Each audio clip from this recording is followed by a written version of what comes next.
Hello everyone, I hope आप सभी लोग बहुत अच्छे होंगे और उतनी ही बेहतर तरीकों से आप सभी लोगों की पढ़ाई चल रही होगी।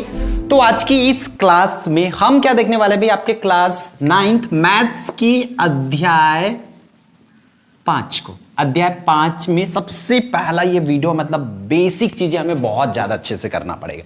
ठीक है, पार्ट का नाम का मतलब समझ लो क्या है। पार्ट का नाम एक चर का रैखिक समीकरण। ठीक है, तो इंट्रोडक्शन है तो थोड़ा तो लंबा होगा ही होगा, बट चीजों को समझते चलो क्योंकि पार्ट का नाम समझना बहुत जरूरी है बच्चों। ठीक है, सबसे पहले एक तो पता है नंबर है, उसको नहीं बताना पड़ेगा। चर क्या होती है ये समझ लो, क्योंकि आप लोगों के हो सकते हैं वीडियो देखने के बाद आपके घर वाले लोग पूछ देंगे कौन सा पार्ट पढ़ रहे हो, तो एक चर का रैखिक समीकरण, फिर वहीं पर सीधा सीधा मम्मी क्वेश्चन पूछेगी कि चर क्या है। तो आपको क्या बता के आना है कि चर को बताना है कि ऐसी राशि जिसका निश्चित मान नहीं होता। क्या बता के आएंगे? ऐसी राशि जिसका भाई निश्चित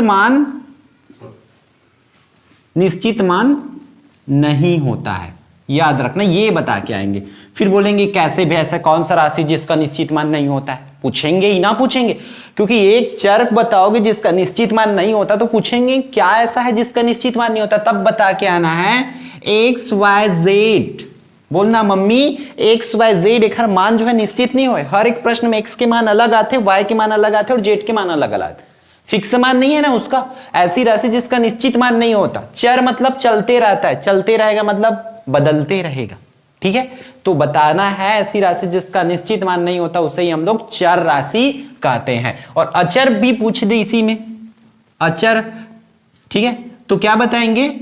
ऐसी राशि जिसका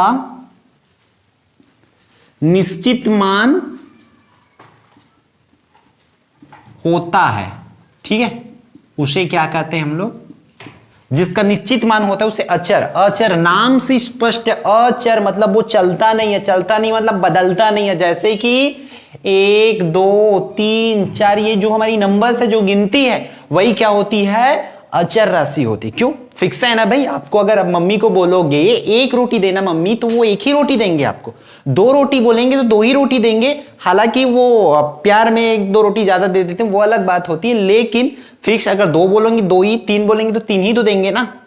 क्लियर ही है। लेकिन आप एक्स मम्मी को बोलना एक्स रोटी देना तो नहीं समझेगी, वो 4 5 कभी 3 कभी 2 कभी 5 7 जो भी दे सकते हैं।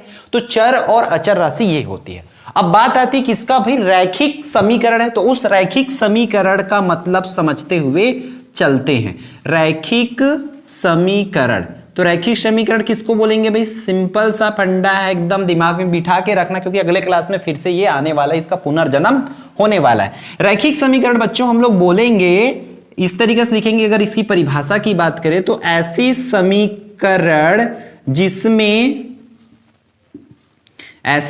जिसमें चर की अधिकतम घात बच्चों क्या होती है? अधिकतम घात 1 होती है। ठीक है, अधिकतम घात 1 होती है, उसे क्या कहते हैं हम लोग? रैखिक समीकरण कहते हैं। ठीक है, रैखिक समीकरण कहते हैं। अब मम्मी पूछेगी कैसे भाई, ऐसा कौन सा समीकरण जिसमें चर की अधिकतम घात 1 होती है? तो उनको बताना है ऐसे 2x + 5 = 0। तो देखो ना भाई, यहां पर x की अधिकतम घात कितनी है? 1 है, तब ये हमारी कौन सी है? रैखिक समीकरण। याद रखना, और एक चर बोला है मतलब एक ही तो चर रहेगा। या तो x वाला प्रश्न है तो x वाला बस रहेगा, y वाला प्रश्न रहेगा तो y वाला रहेगा। ये कैसा नहीं हो सकता? 2x की घात 2 + 5x = 0 नहीं हो सकता, क्योंकि इसमें देखो चर की अधिकतम घात कितनी है? 2 है, मतलब ये आपका रैखिक समीकरण नहीं है। ठीक है, आया समझ यहां तक? तो रैखिक समीकरण ऐसा 5y + 2 = 17, ऐसा कुछ भी हो सकती है, याद रखना। बस चर की अधिकतम घात कितनी होनी चाहिए? 1 होनी चाहिए। तो इतनी चीजों को, इतनी कॉन्सेप्ट को पूरे को आप समझ के रखो अच्छे से, ताकि आप पूरा का पूरा बेसिक आपका क्लियर हो सके। ठीक है, अब हम लोग समझ लेते हैं ये रैखिक समीकरण को बनाना। ठीक, तो पहले तो नोट कर लीजिए। देखो रैखिक समीकरण बनाएंगे कैसे? कथन के हिसाब से। तो कथन कोई सा भी देंगे तो उसको बनाना पड़ेगा। जैसे कि मैं अपनी में से एक क्वेश्चन ले रहा हूं, किसी संख्या में 4 जोड़ने पर 15 प्राप्त होता है।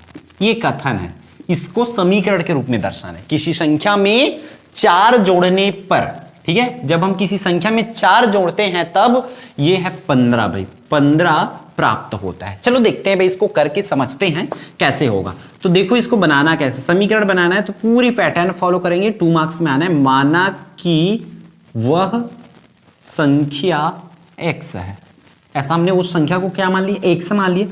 अब कथनानुसार या प्रश्नानुसार आप लोग लिख सकते हैं।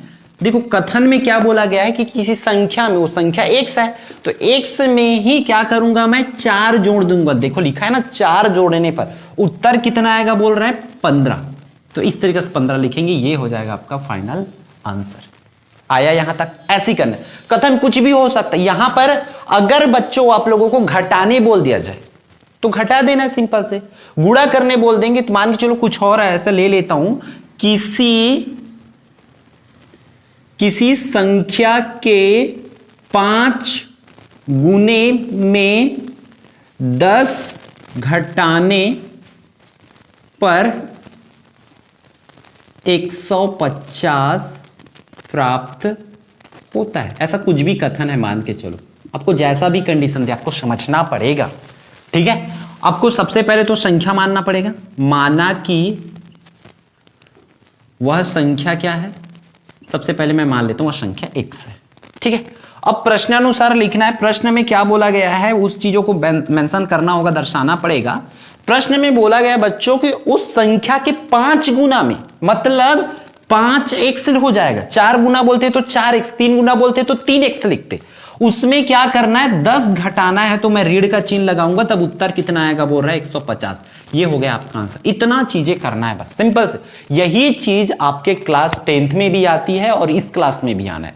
तो बहुत अच्छे से समझ के रखो, क्योंकि मुझे क्लास 10th की एक्सपीरियंस है, उसके अकॉर्डिंग आपको क्लास 9th भी करा रहा हूं, ताकि आप 9th में बेस्ट बन के जाओ और वही बेस्ट स्टूडेंट हमारे छत्तीसगढ़ में अगले साल फिर स्टेट लेवल के एग्जाम में बेस्ट करके आएंगे, ठीक है। तो बस जो भी चीजें करा रहा हूं, सिखाते जा रहा हूं, उसको 1 by 1 जो है बस सीखते चलो, ठीक है।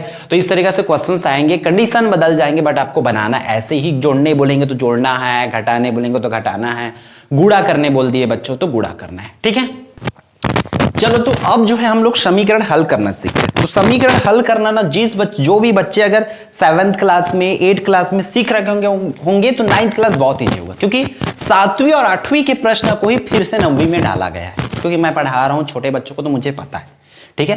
तो 7वीं और 8वीं में भी समीकरण है, इसको मैं सिखा रहा हूं 9th क्लास का। आप लोगों को क्या करना ईमानदारी के साथ, कक्षा 7वीं और 8वीं पार्ट एग्जैक्ट याद नहीं आ रही है, बट 7वीं में भी समीकरण पार्ट है और 8वीं में भी समीकरण पार्ट, उसको भी कर लेना, ताकि आपकी कॉन्सेप्ट जो है बच्चों पूरी अच्छे तरीके से हो जाए। अगर उस क्लास का भी प्रश्न नहीं बनेगा ना, 7वीं 8वीं का भी, तो मुझे कमेंट करके बताना या मैसेज करना, व्हाट्सएप में भेजना कि कौन सा प्रश्न नहीं बन रहा है, देखते हैं कि ऐसा क्या है।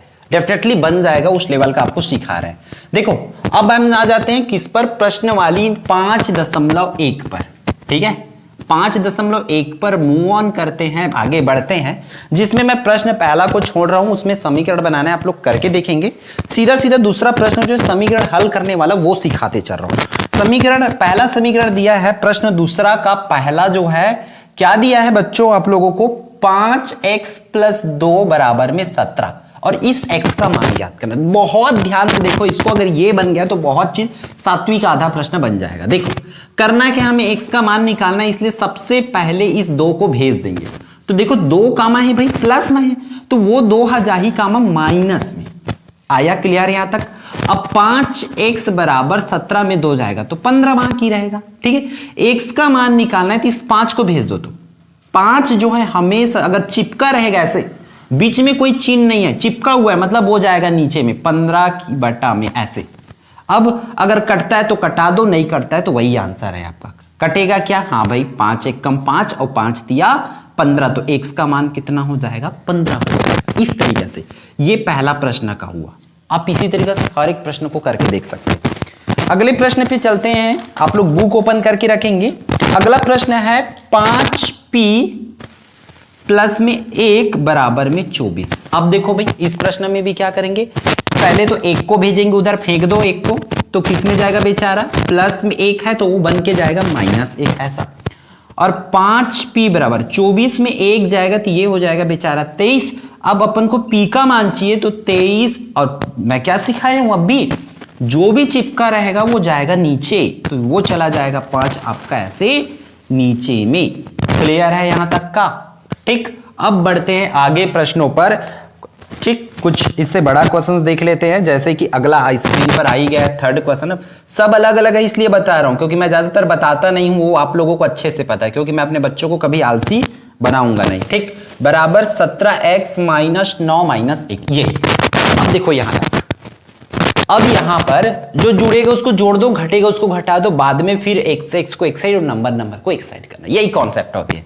तो 4x और 8x जुड़ के हो जाएगा 12x बराबर 17x। देखो x वाला जो है x वाला के साथ ही जुड़ी या घटी ना, नंबर है नंबर के साथ, वो पिछला पार्ट में भी समझा चुके। अब ये देखो 9 और 1 आपस में जुड़ेगा कि घटेगा, तो ये जुड़ेगा। क्यों? क्योंकि अगर सामने में समान चिन्ह है ना तो जुड़ता है, तो 9 और 1 हो जाएगा -10। अब x को एक साइड और बिना x को एक साइड करना है, तो कैसे कर सकते हैं हम लोग?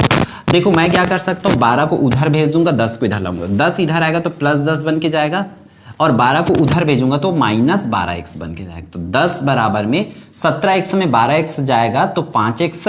अब x के मान निकालना है तो 5 को उस साइड से इधर भेजेंगे, चिपका हुआ 5 मतलब नीचे आएगा वो ऐसा बटा में, तो x बराबर 5 × 5, 5 दूनी 10, तो x का मान जो है 2 हो जाएगा। ऐसे बनेगा ये प्रश्न। ठीक, अगला प्रश्न पर चलो भाई करके देखेंगे, अच्छे से इन चीजों को फॉलो करना है आप लोगों को। अगला जो है चौथा इसी का, आई थिंक इतना पोर्शन में आ जाए तो अच्छी बात है। -7 + 3t - 9t बराबर में 12t - 5, ये प्रश्न है।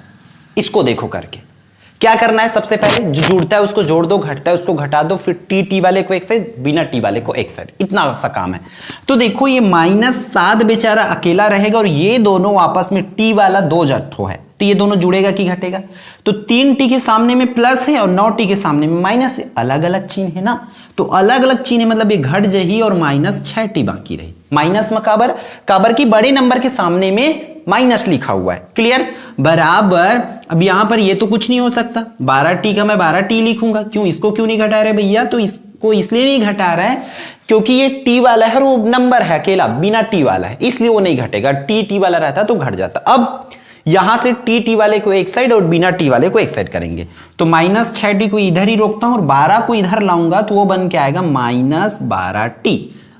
ठीक है, बराबर में उस साइड सिर्फ क्या बाकी, -5। अब इधर किसको भेजेंगे, 7 को, तो वो बन के जाएगा +7। अब ये हो जाएगा, दोनों में समान चिन्ह है तो जुड़ जाएगा 12t और 6t हो जाएगा अपना 18t, बराबर में +2। अलग अलग चिन्ह है ना, 5 के सामने में माइनस, 7 के सामने में प्लस, तो जुड़ जाएगा। तो आगे मैं यहां कर देता हूं, t का मान निकालना है तो 2 बटा में -18, या t बराबर हो जाएगा 2 1 कम 2 और 2 × 18, तो 1/9 हो जाएगा। ऐसा होगा फाइनल आंसर। ठीक है, तो इसको अच्छे से नोट कर लीजिए, अच्छे से समझते हुए। अगला प्रश्न पर चलते हैं, दूसरा कहीं 5वां पे बहुत अच्छी क्वेश्चन है। देखो 3z - 2 प्लस में 5z बराबर में 2, ऐसा है। ठीक, इस 2 को z जैसे दिख रहा है तो इसको भी ऐसा वाला 2 बना लेते हैं। क्लियर यहां तक का? हमें z है, उस z का मान ज्ञात करना है। अब देखो यहां पर नया कंडीशन आया, हर एक कंडीशन को सीखते जाओ। इसको करने के बाद आपको 7वीं और 8वीं 2 क्लास का कर लेना है भाई, ईमानदारी के साथ। आप मतलब अच्छे से सीखना चाहते हो तो। ठीक, देखो 3 और z का गुणा करेंगे तो ये हो जाएगा 3z - 3 दूनी 6।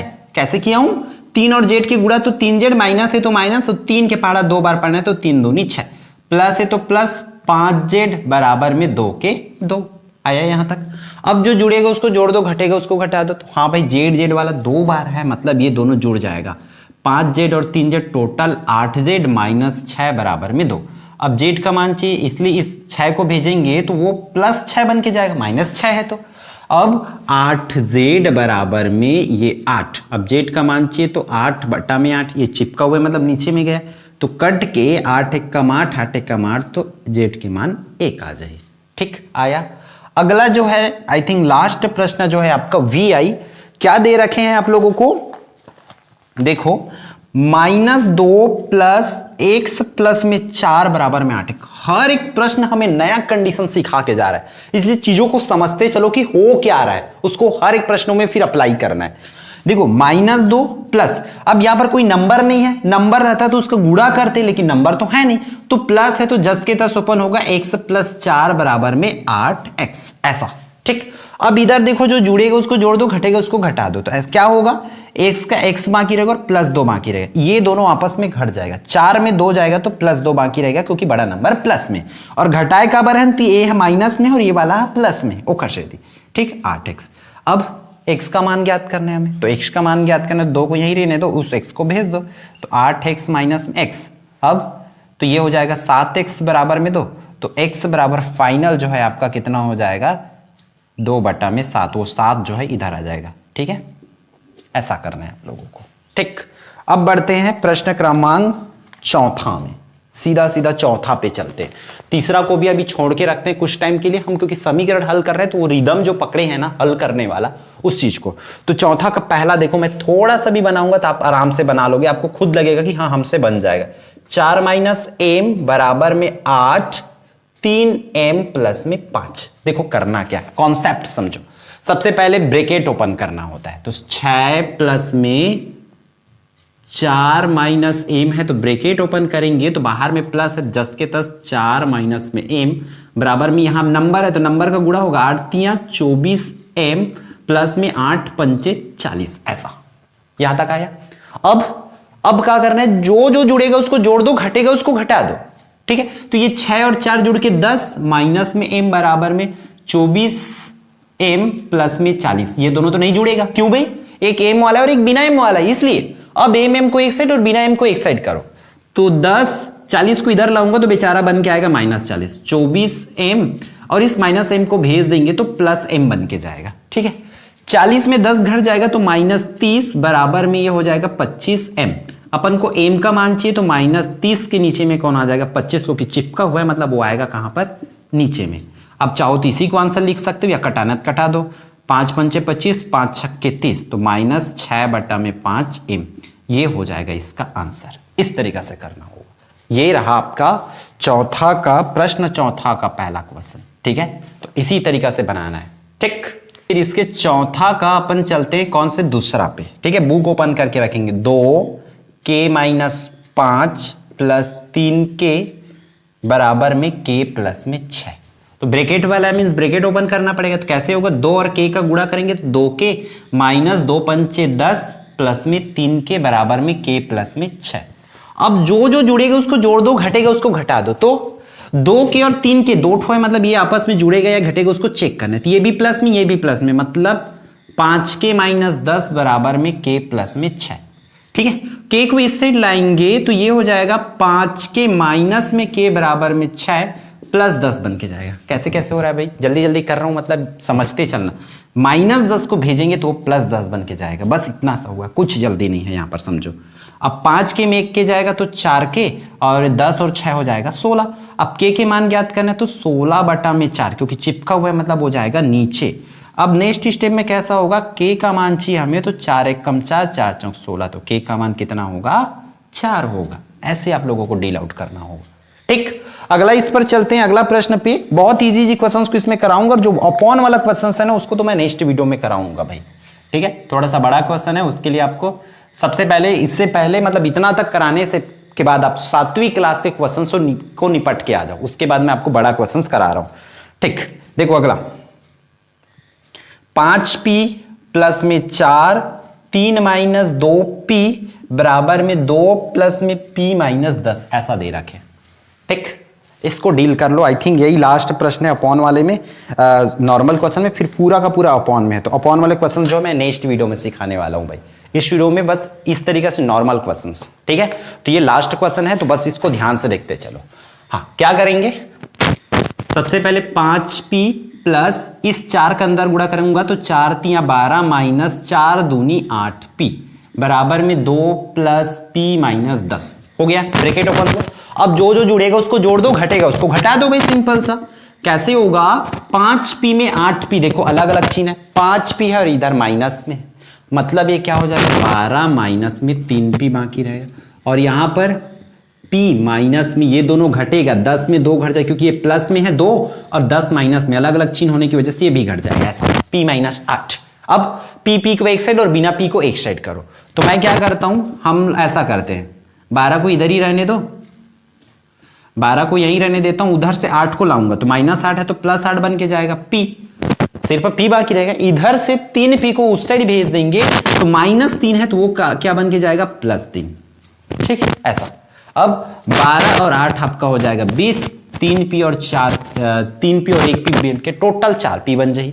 अब p के मान ज्ञात करना है तो 4 ला भेज दे, 4 चिपके हुए मतलब वो आई 20 के नीचे में ऐसे, ठीक, तो p तो 4 1 कम 4, 4 5 20, तो p के मान कितना हो जाएगा 5 हो जाएगा। तो ये रहा आपके कुछ इजी क्वेश्चंस। अब जो भी क्वेश्चंस आई थिंक सब ऑफलाइन में है, बाकी क्वेश्चंस को मैं जो है नेक्स्ट वीडियो में करा दूंगा। इस वीडियो में इन चीजों को समझते चलो, अच्छे से प्रैक्टिस करो, और जैसे कि मैं बोल रहा हूं अगर ऐसा नॉर्मल क्वेश्चन क्लास 7th की बुक में 8th की बुक में तो उसको करके देख लो, नहीं बनेगा तो आप मुझे बता देना, मैं रिप्लाई जरूर करूंगा, ठीक है। तो इस वीडियो में इतना ही, फिर हम मिलते हैं आने वाले इंपॉर्टेंट वीडियो में।